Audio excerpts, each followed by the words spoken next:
I still remember my second grade classroom at the Wyman School in Woburn. And I remember a beautiful teacher, Mrs. Greenberg. One day we were in class doing our work and somebody came in with a note and she announced that, I think at the time it was the Elks was sponsoring a contest and they were going to give a little ribbon or a prize to the boy or the girl in each class who had the best posture. So what happened? A few minutes later, she invited us to line up to go to recess, and everybody walked so straight, like little statues. You could have balanced about 10 books on our heads. We were all paying attention to posture. Now, I didn't quite think in the vocabulary probably at that time, but what it shows is that people tend to produce what you measure. Almost 9 years ago, when I was sent to MIT and I was observing these very exceptional students and these high achievers, I was again reminded that people produce what you measure. People concentrate on what's going to be on the test, on what people value, on what seems important.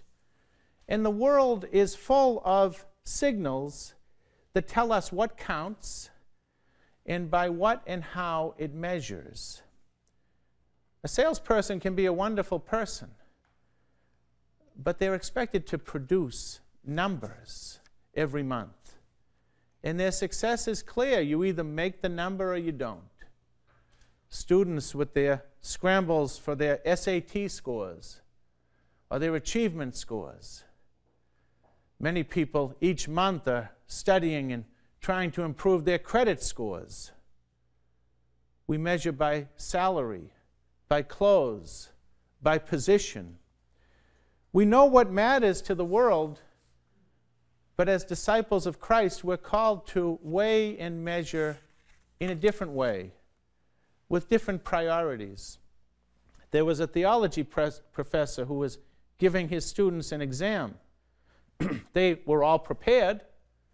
They were passing back the tests, and they were shocked because they didn't know the answers to the questions being asked.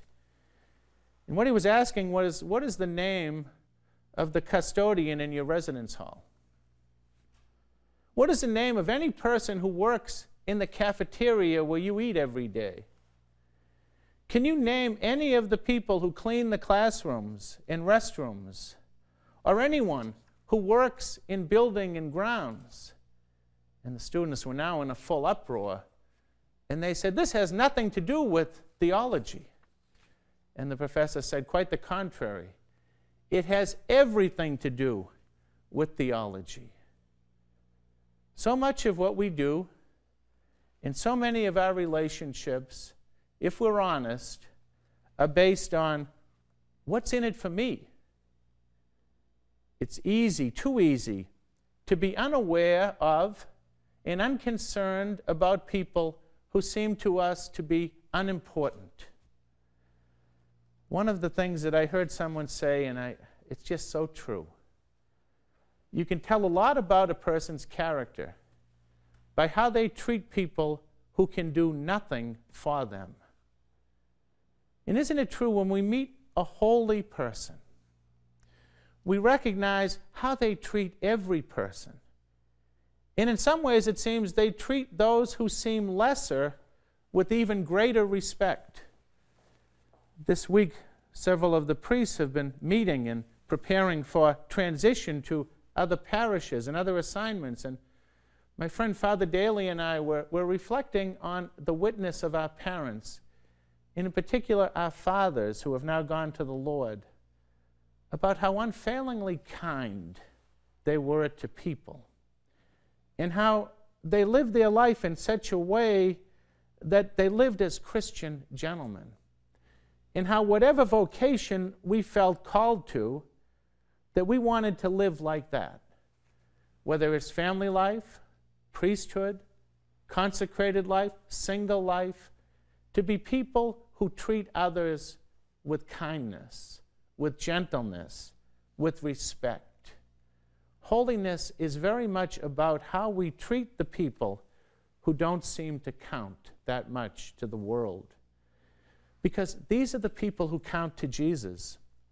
He already told us what's going to be on our test. Did you love? How did you treat the poor, the naked, the hungry, the imprisoned, the stranger? Because how you treated them is how you treat me. That is what and who counts to Christ.